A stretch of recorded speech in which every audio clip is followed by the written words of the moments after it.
আপনি কি ভাবছেন না ভাবনাই আপনাকে চালাচ্ছে? আপনি কি এমন মানুষ যে সব কিছু নিয়ে ভাবে? কথা বলার আগে ভাবে, আর কথা বলার পরেও ভাবে, আর রাতে শুয়ে সব কিছু নিয়ে ভাবে? একটা সময় আসে যখন ওভার থিঙ্কিং আর অভ্যাস থাকে না, ওভার থিঙ্কিং ওটা জীবন হয়ে যায়। আজ আমি সেটার বিষয় বলবো। ওভার থিঙ্কিং হঠাৎ আসে না, এটা আসে ছোট ছোট মুহূর্ত থেকে। একবার ভুল বুঝা, একবার বেশি দায়িত্ব নেওয়া, আর একবার নিজেকে দোষ দেওয়া। ধীরে ধীরে মন বুঝে যায় যে সব কিছু আগে ভাবতে হয়, নইলে মনের মধ্যে আবার আঘাত হবে। কেন হয় জানেন? নিরাপত্তার অভাব, সব কিছু ঠিক রাখার চাপ, আর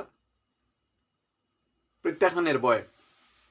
ওভার থিঙ্কিং আসলে বুদ্ধির সমস্যা নয়, এটা নিরাপত্তার খোঁজ। মন ভাবে, আমি যদি সবকিছু আগে থেকে ভেবে নেই তাহলে পরে আর কষ্ট করতে হবে না।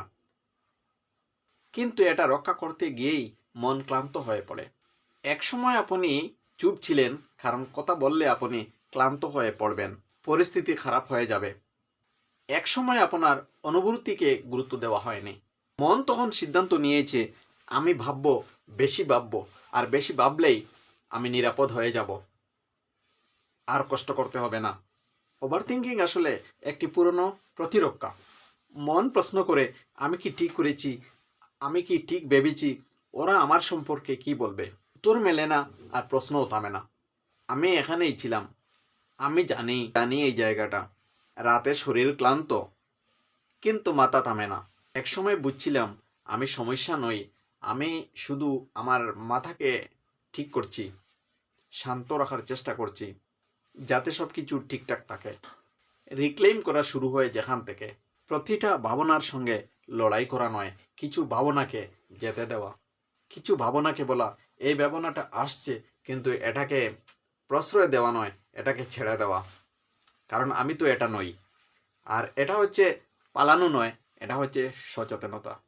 মনের মধ্যে স্পেস তৈরি করুন, মনের মধ্যে জায়গা তৈরি করুন। ইনার স্পেস মানে ভাবনা না থাকা নয়, ইনার স্পেস মানে ভাবনা থাকা সত্ত্বেও নিজের মনের মধ্যে কিছু স্পেস দেওয়া, যাতে আপনি বুঝবেন আপনি ডুবে যাচ্ছেন না। চুপচাপ বসে থাকা, কিছু না করা, নিজেকে কিছু প্রমাণ না করা, এগুলোই হচ্ছে মনের শ্বাস।